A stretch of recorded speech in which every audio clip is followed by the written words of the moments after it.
এর প্রথম থেকেই আমার স্বামী আমার খুব যত্ন নিতেন। তিনি আমার জন্য দামি দামি জিনিস কিনে আনতেন, যদিও তার কাছে তেমন টাকা পয়সা থাকত না। আমি অবাক হতাম যে তিনি এত জিনিস কোথা থেকে পান, কিন্তু এই একটা কাজে আমি খুব খুশি হয়ে যেতাম যে সে আমার পছন্দের অনেক রকমের খাবার এবং জিনিসপত্র নিয়ে আসত। কিন্তু রাতে সে অন্য ঘরে গিয়ে ঘুমাত। আমি অবাক হতাম যে সে যদি আমার জন্য এত সুন্দর সুন্দর জিনিস নিয়ে আসে, তাহলে সে আমার প্রতি এত উদাসীন কেন? কেন সে আমার কাছে আসে না, আমার সাথে কথা বলে না? কেন আমার প্রতি তার এই উদাসীন ভাব? আমি একদিন রাতে তার ঘরে লুকিয়ে পড়ি, যাতে সেই ঘরের মধ্যে কি করে আমি জানতে পারি। কেন সে আমার ঘরে ঘুমায় না? তারপর আমি আমার স্বামীকে এমন কাজ করতে দেখলাম যে আমি আমার চোখ বন্ধ করে ফেললাম। কেননা আমার স্বামী, আমার নাম কেয়া, আমি দেখতে খুব সুন্দর। আমার বৌদি আমার সৌন্দর্যকে হিংসা করত এবং আমার সাথে বাজে ব্যবহার করত, আর বলতো, একদিন তোর সৌন্দর্যের অহংকার ধুলোয় মিশিয়ে দেব। আমি বলতাম, ভগবানকে অন্তত ভয় পাও, আর আমি তোমার কি ক্ষতি করেছি? মা বেঁচে আছেন, বাবা বেঁচে নেই, কিন্তু যতদিন আমার মা ছিলেন ততদিন সংসারের সমস্ত দায়িত্ব আমার হাতে ছিল। আমার দাদাও আমাকে চোখে দেখতে পারত না। ও সবসময় বলতো, আমার বউয়ের উপর মাতব্বরি করবি না। আমিও একটু রেগেছিলাম, কারণ আমি উল্টোপাল্টা কিছু সহ্য করতে পারতাম না। যেমন বৌদি যদি মাকে সময় মতো খাবার না দেন বা বাসি খাবার দেন, তাহলে আমি রেগে যেতাম। একদিন বৌদি মাকে বাসি খাবার খেতে দিয়েছিল। যেহেতু মা সুগারের রুগী, তাই আমি বৌদিকে বললাম, মায়ের স্বাস্থ্য এমনিতেই খারাপ, তুমি যদি খাবার রান্না নাই করবে তাহলে আমাকে বললে না কেন? তুমি কি বাসি খাবার খাইয়ে মাকে মেরে ফেলতে চাও? এই ইস্যুতে আমাদের মধ্যে ঝগড়া বেঁধে গিয়েছিল। আমার দাদা বৌদিকে সমর্থন করে বলেছিল, তোকে তো আমি একদিন এমন সোজা করব যে তখন বুঝতে পারবি বৌদির সঙ্গে ঝগড়া করার পরিণাম তুই। ছোট হয়ে তোর বড় বৌদির সাথে এভাবে কথা বলছিস? আমি বললাম, ছোট বা বড় ব্যাপারটা তা না, সে যদি কিছু ভুল কাজ করে তাহলে আমি অবশ্যই বলবো। সেই দিনের ঝগড়া শুনে মায়ের শরীর খারাপ হয়, তাই তাকে আমরা হাসপাতালে নিয়ে ভর্তি করি। সেখানে তিনি 4 দিন লড়াই করে অবশেষে আমাদের সবার মায়া ত্যাগ করে এই পৃথিবী ছেড়ে চলে যান।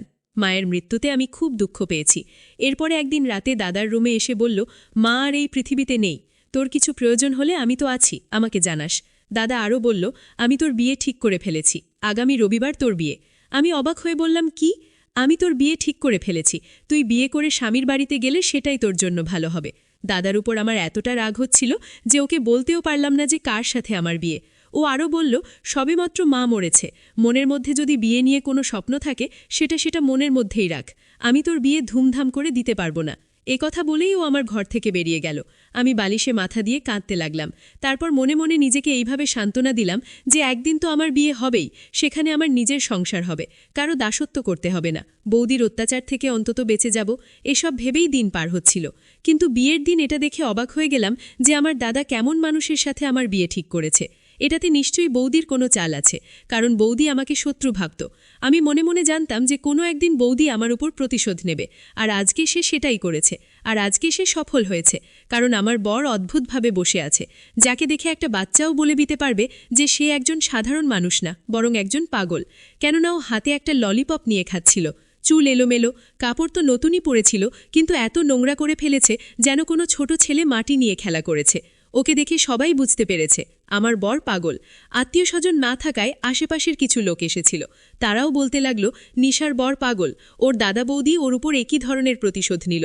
মা মরার সাথে সাথেই ওর কপাল পুড়ল, এমন একটা সুন্দর মেয়েকে পাগলের সাথে বিয়ে দিচ্ছে। আমার বিয়ে হয়ে গেল, এখন আমার বিদায় হতে যাচ্ছে। আমার চোখ থেকে জল ঝরছিল।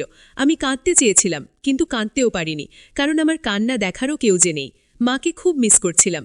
মা বেঁচে থাকলে আমার সাথে এইসব হতো না।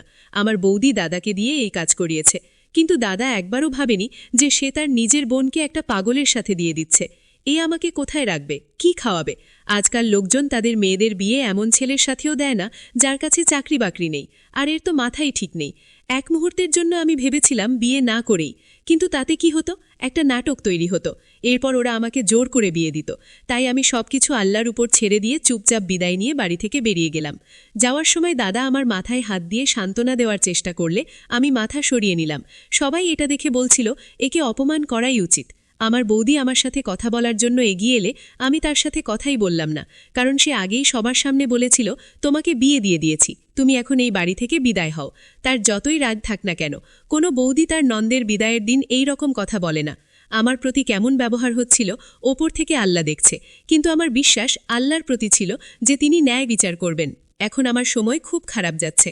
আমার বর পাগল, কিন্তু ওদের বাড়িটা বিশাল, বাড়িতে 6টা রুম আছে, আর ওর একটা ভাই আছে।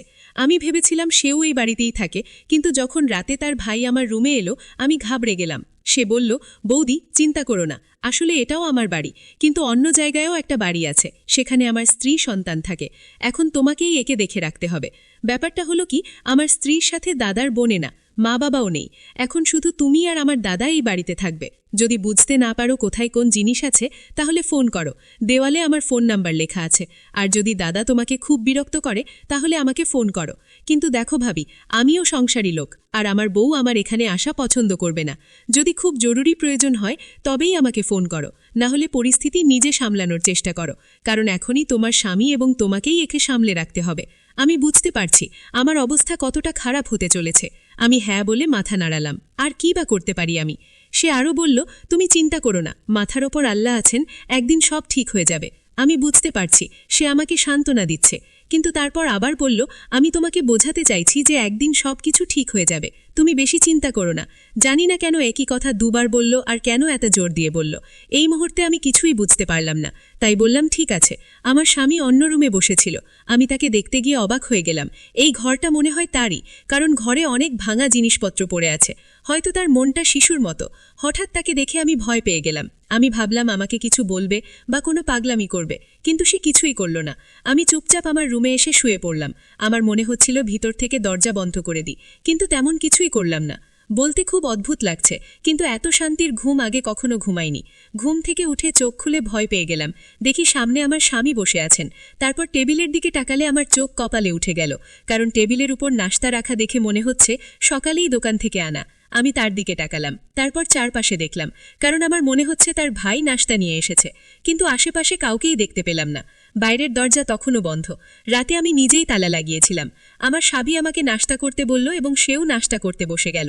আমি অবাক হয়ে ভাবলাম, এটা জানে যে আমরা বিবাহিত, তাই বাজার থেকে নাশতা এনেছে, তাহলে কিসের পাগল? কিন্তু তারপর সে একটা অদ্ভুত গান গাইতে লাগলো। এটা মনে হয় কোনো কার্টুনের গান। তখন ভাবলাম হয়তো ওর খিদে পেয়েছিল, তাই বাজার থেকে নাশতা নিয়ে এসেছে। কাছে টাকা থাকলে তো এই কাজ যে কোনো ছোট বাচ্চাও করতে পারবে।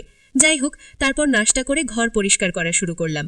জিজ্ঞেস করতে ভুলে গিয়েছি যে এই সংসার কিভাবে চলে, কিন্তু এই মুহূর্তে বাড়িতে দরকারি সব জিনিসপত্র আছে। আমি ওর ভাইয়ের নাম্বারে ফোন করলাম, পাওয়া গেল না। আমি দুপুরের খাবার রান্না করলাম। এইভাবেই দিন চলতে লাগলো। তারপর একদিন হঠাৎ আমার স্বামী কোথাও চলে গেছে। আমি টেনশনে পড়ে গেলাম। ভাবলাম হয়তো সে বাড়ি ছেড়েই চলে গেছে, তাই ওর ভাইকে ফোন করলাম। সে বলল, হ্যাঁ মাঝে মাঝে ও কোথাও চলে যায়, কিন্তু আবার ঠিকই ফিরে আসে। চিন্তার দরকার নেই, ও রাতের মধ্যেই ফিরে আসবে। যদি রাতেও ফিরে না আসে তাহলে তুমি আমাকে বলো। আমি বললাম ঠিক আছে। রাত হলে আমার স্বামী ফিরে এলো। তার হাতে কিছু একটা ছিল, তিনি আমার হাতে সেটি দিলেন। আমি সেটি খুলে দেখলাম ভেতরে ফুল। আমি জিজ্ঞেস করলাম এটা কি? তিনি বললেন, আমি তোমার জন্য নিয়ে এসেছি। আমি অবাক হয়ে গেলাম। ও ফুলটা আমার হাতে রেখে নিজের রুমে চলে গেল। কিছুক্ষণ পর দেখলাম ঘরটা ভিতর থেকে বন্ধ। এখন আমার দিনগুলো ভালোই যাচ্ছে। যেমন ভেবেছিলাম তেমন কিছুই হচ্ছে না, বরঞ্চ আমার স্বামী প্রতিদিন আমার জন্য কিছু না কিছু নিয়ে আসতেন। আমি জানি না সে কোথা থেকে টাকা পায়। বাড়িতেও সমস্ত বাজার ছিল। তারপর একদিন বাজারপত্র শেষ হতে শুরু করলে সে এসে আমাকে 10,000 টাকা দিল। ওর ভাই এসে আমাকে 20,000 টাকা দিল। আমি বললাম, এই সংসারও তুমিই চালাও। যাই হোক বন্ধুরা, আমাদের আজকের ভিডিওটি এই পর্যন্ত। আপনাদের গল্পটি কেমন লাগলো কমেন্টে জানাতে ভুলবেন না। আর আপনারা কোন ধরনের ভিডিও দেখতে চান কমেন্টে জানিয়ে দিন। যদি আমাদের ভিডিওগুলি ভালো লাগে তাহলে লাইক, কমেন্ট এবং শেয়ার করুন। আর সবার আগে ভিডিও পেতে আমাদের মিষ্টি ভয়েস চ্যানেলটাকে সাবস্ক্রাইব করুন এবং পাশে আসা বেল আইকনটি অল করে দিন।